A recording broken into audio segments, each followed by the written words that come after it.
On the hot topic of the interplay between humans and machines. So, Dr. Nick. Hello again.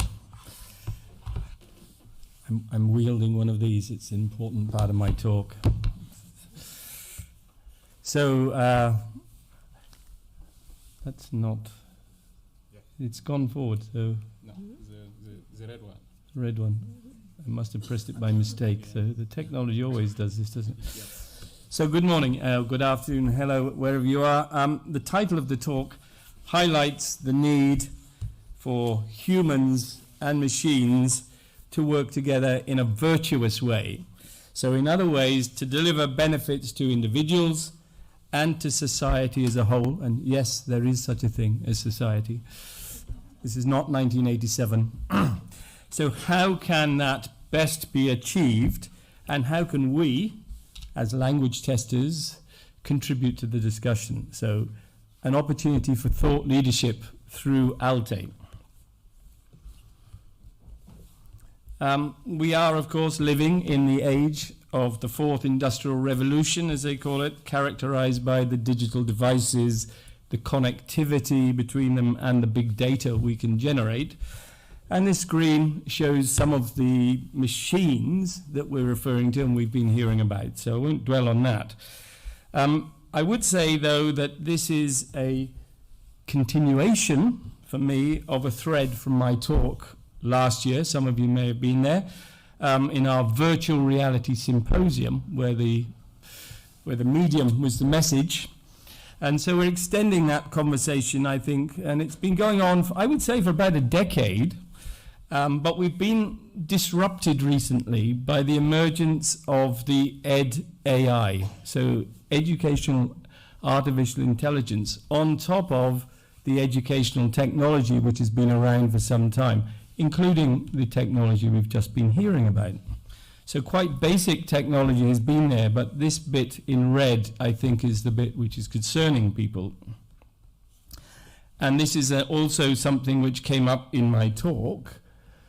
And I highlighted the work of the philosopher J.H. Moore, who's a philosopher in the field of computer science, who raised this issue about how technology, as it emerges, also sees the emergence of new ethical issues, which I will be picking up later in this talk.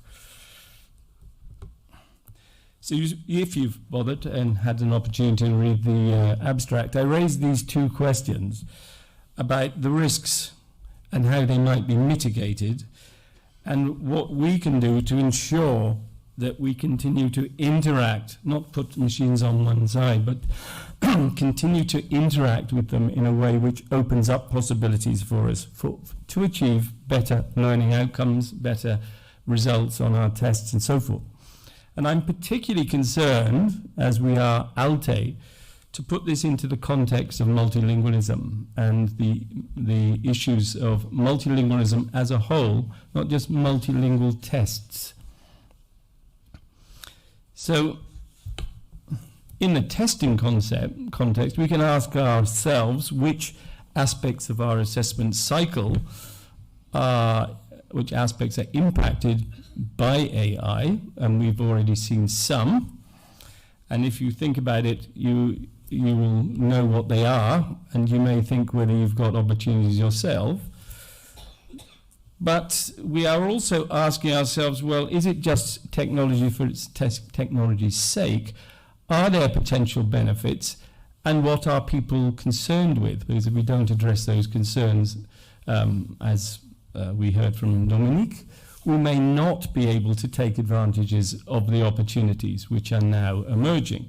And the opportunities are things to do things differently, to enable new forms of assessment that weren't possible, to focus on how we can more effectively, in a sense, integrate learning and assessment, perhaps addressing some of, again, Dominique's concerns, and how we can work together better to promote the ethical dimensions. These are things I think which are open to us.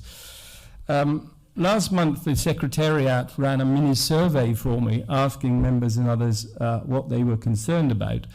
And just looking at those responses, which weren't huge, but were also coming from other organisations like UCALTA in the UK.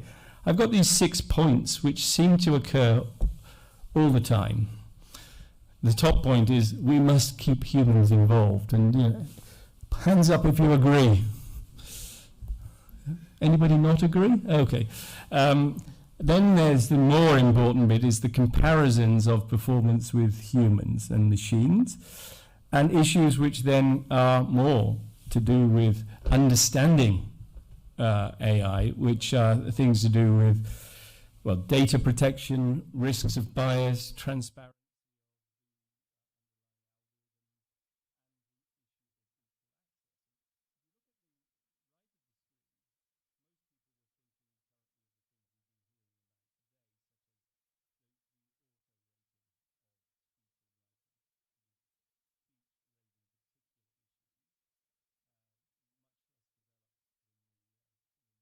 Writing ones, but there's this issue of an uneven spread of expertise, and when we're thinking about multilingualism, it's quite clear that many organizations don't have the resources, expertise, or indeed data to even begin to contemplate the AI bit of the EdTech.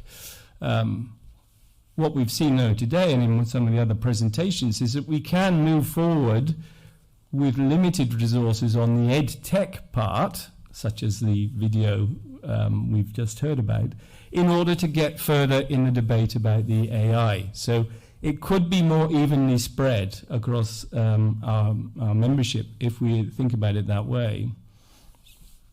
So I boiled this interplay down into 3 main issues: hybridization, ethical concerns, and making sure we don't lose sight of our education and educational and social values. And last year, of course, we were talking about hybrids and hybridization, which have become so well known in the pandemic era, and that was a fairly light-hearted document which I referred to last year, about the year of hybridization. But this event is a case in point. It's become part of our normal way of thinking, of combining 2 things. Something which has been going on for a long time, actually, so blended solutions. And these blended solutions took advantage of the existing technology to move us forward during the COVID period. In class and at home, or in person and remote, being particular sort of blends that we saw. But as we've just heard, some traditional ways of doing things have been revisited with technology, even the simpler technologies such as video conferencing and videos. Of course, we were able to do that because it's not new to have blended courses. So we used to refer to cloud-based learning a few years ago when we referred to the cloud. So having learners connected both within the class and outside of the class. And what's been emerging is the things which are in the cloud, which enable those connections and enable that learning. But this is a slide I used in 2014. So it's a long time ago that we've been thinking about that.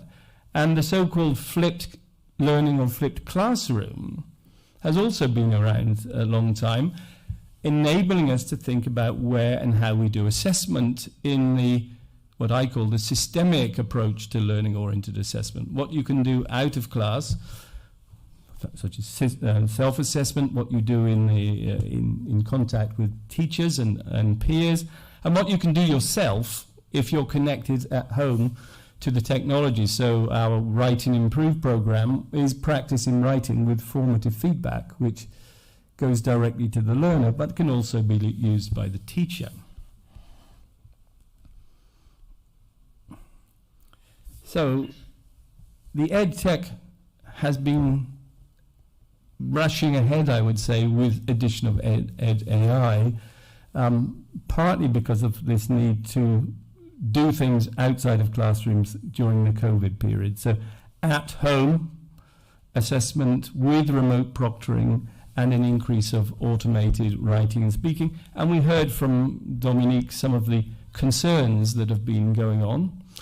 But the issues around more educational processes have also been about how we can use adaptive systems more effectively to integrate assessment of different types into learning programs with formative types of feedback.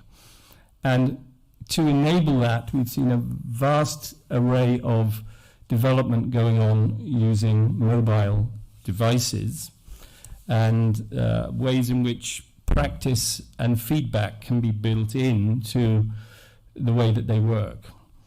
Now, I think this raised the key issue, is how acceptable is it for mobile devices to be used in education?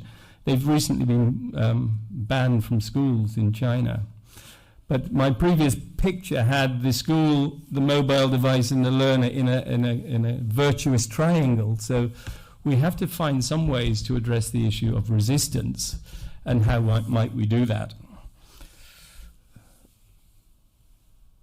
We've seen some recent innovations in the uses of video, and we heard a very good workshop from Eric during this conference, and we've just heard a very good presentation about semi-direct testing using video.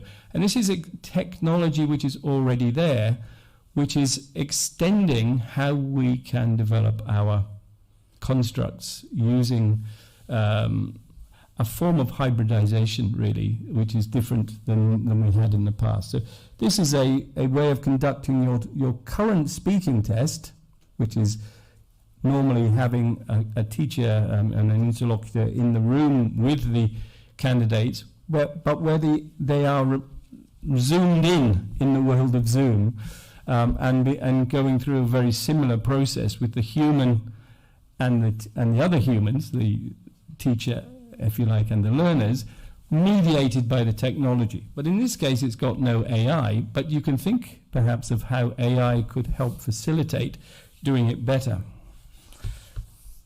And of course, this has come up, and I wanted to ask the question about it, is in what way might we begin to think about building in something which creates more authentic experiences outside of the real world, but where it seems like the real world, so the immersive technology.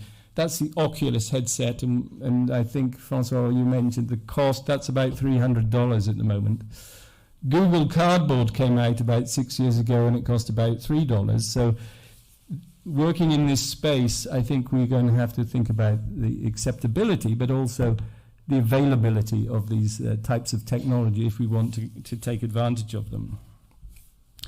So my question is, how can we extend the uses of AI? And I think that these are the 3 points: hybridization, ethical concerns, and social values.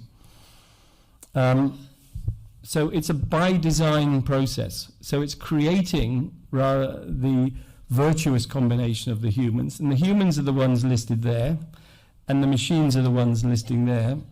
And the design principles, as we've already heard, are already in place. But what would we need to do to supplement them if we're going to then move forward in this extension in a way which does not lead to unintended or unhelpful consequences of our activities? I think in the past couple of years we've been driven by contingency, reactively. What I'm thinking of is how we can become more proactive using design as a way of thinking about that. So constructs, yes, good, we've seen a lot about constructs. Positive outcome, such as communication skills, action or an approach, yes. How can we make sure we don't narrow it down by applying technology which doesn't deliver our benefits? So here's something of all the humans that we need to support. Well, obviously the learner at the center, but teaching and teachers. I feel strongly that we will need to combine the human expertise with the support of AI systems. So seeing them not as master, but as helper, as friend, as assistant, as colleague, perhaps, side by side, but how do we make sure not as master? And we've already seen this being raised around the issue of chatbots. Chatbots work as a helper, right? You know, what's the weather like, Alexa? You know, and you get it back straight away. Well, it's helpful, but you can see contexts where, you know, if it becomes something like 2001 Space Odyssey, that you find yourself the victim of the machine. And this will require an engagement, changing our attitudes and our knowledge before we then move forward to changing our behaviors. I think this is a key point. So communication, as always, and clarity of it for stakeholders is really important here. And this is a plea. This is something I came across in a webinar by a man called Wayne Holmes a couple of months ago. And I like the visual here of 3 buckets. And he talks about learning with AI. So what we're talking about is using it as tools for learning. But in order to achieve that, you have to be learning about AI, and you have to be preparing for it. So you can't just pick it up and do it if you don't understand it or if you don't know what it entails to do it properly. So I think you sort of work back from preparing, learning about, to being in a position to do it. And I think this is a helpful way of thinking. So learning about AI, there's still quite a lot to do, I think, in explaining what we mean, so it doesn't become the kind of frightening robot image, you know, of a machine. And the machine isn't really a robot of the kind you see in science fiction. It's operating automatically behind the scenes somehow. And it enhances what humans can do in replicating similar capabilities and behaviors. And so they have to be appropriately designed and implemented in our context. So it's about applying to the context. I think this has already come up. Certainly it was raised by Dominique. The subset of AI we're interested in is machine learning. And as it evolves, it's becoming more and more complicated, even for if you like, computational linguists. And so natural language processing with these deep learning neural networks and transformers, it's very difficult to explain what they do, which in education is not really acceptable. You can't say to just trust me. So accountability and explainability are now emerging as one of the things in learning about AI. And we have to be obviously prepared to think about balancing. You know, if there weren't any cars on the road, you wouldn't kill anyone in road accidents. But if you didn't have vehicles, you wouldn't be able to get to A to B. So you have to put in place ways in which you manage the use of vehicles so you don't kill people on the road all the time.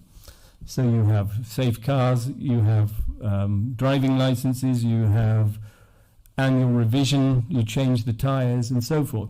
So we have to understand the risks when we're thinking about the implementation. But if we don't understand the risks, we won't be able to move forward, and therefore we won't get the benefits, and we won't be able to do some things which I think need to be done, which is changing the way we help people learn.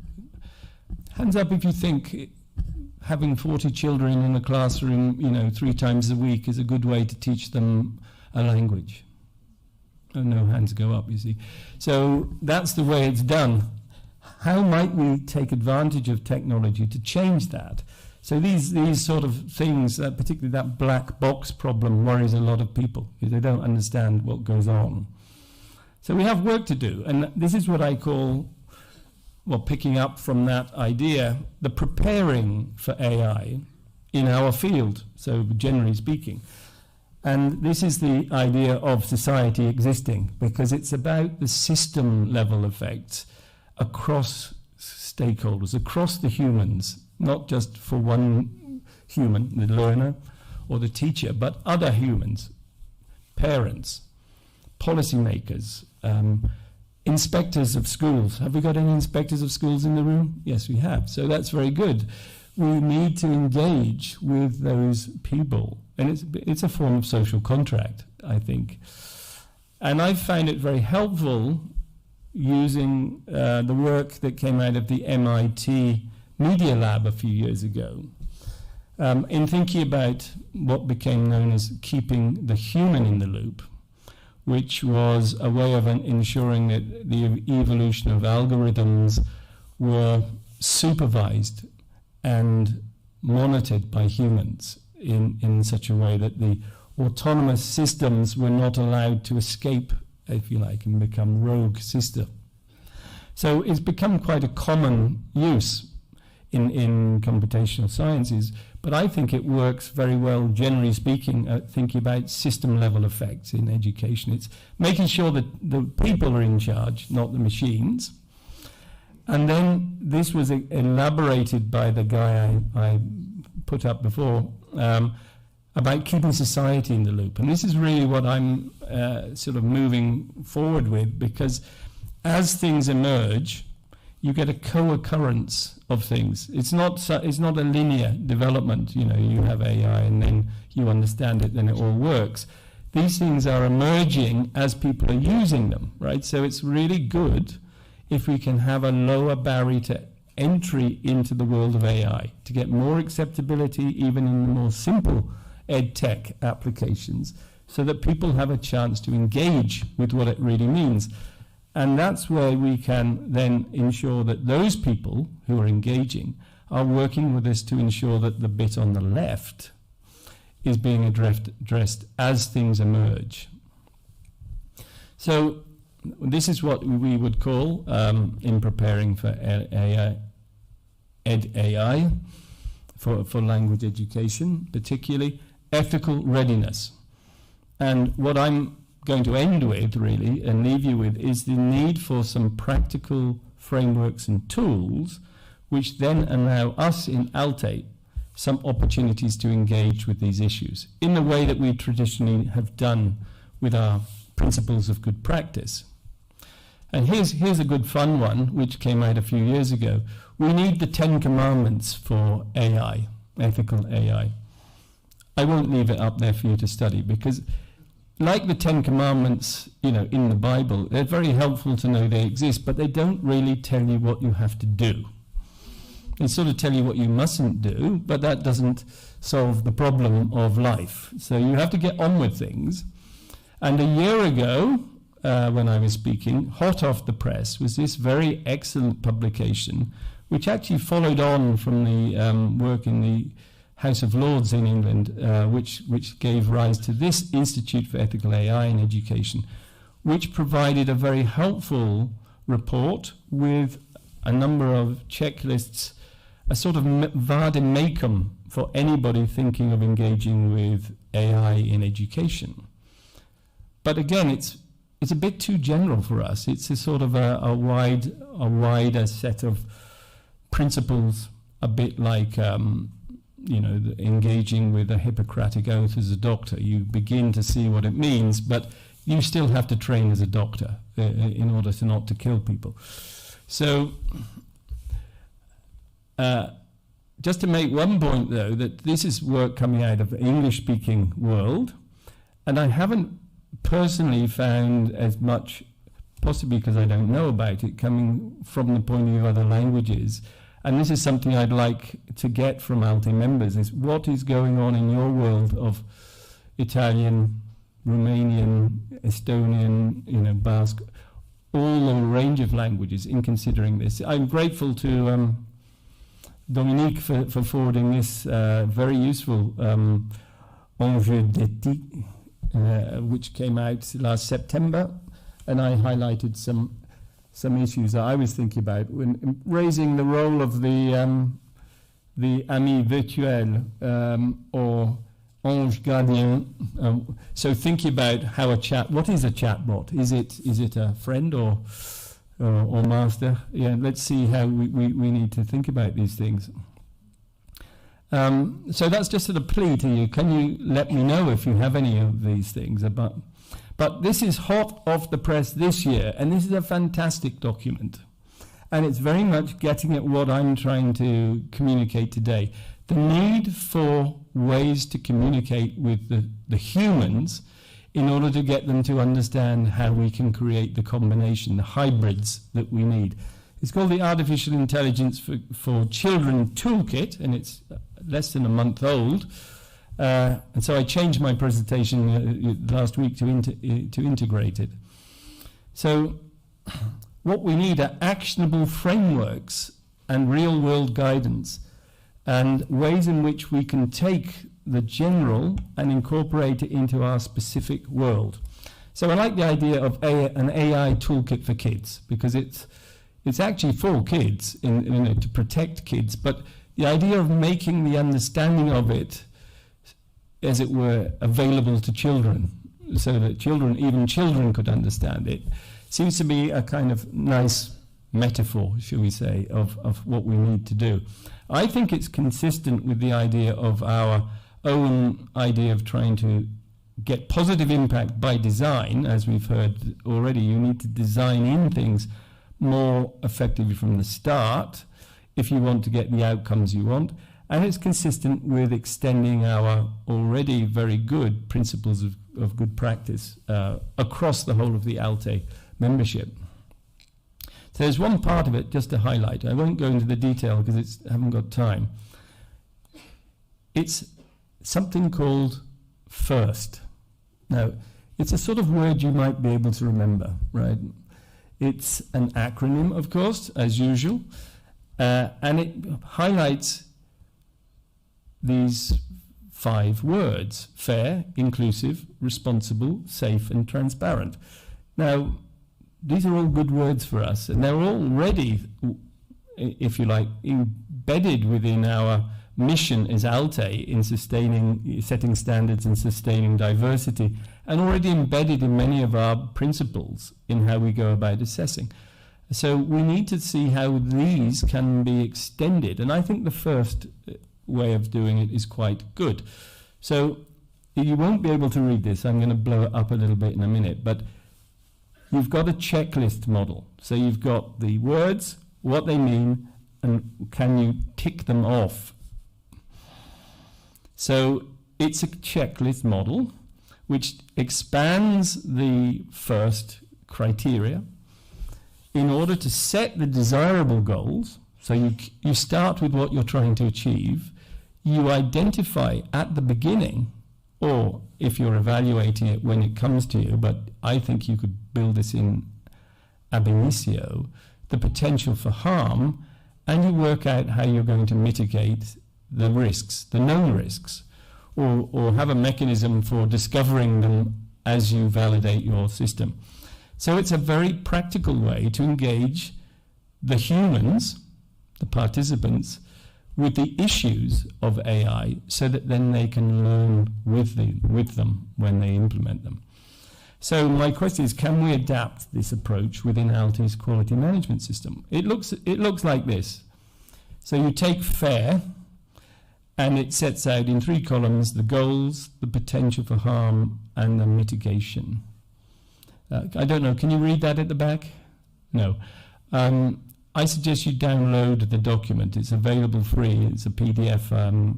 I think I gave you the URL on the first slide, did I? Yeah. There it is. So if you wanted to do it now, you could, but if you want to do it afterwards, I'm not really interested today to go through the details. I'm trying to emphasize the approach, including the typography.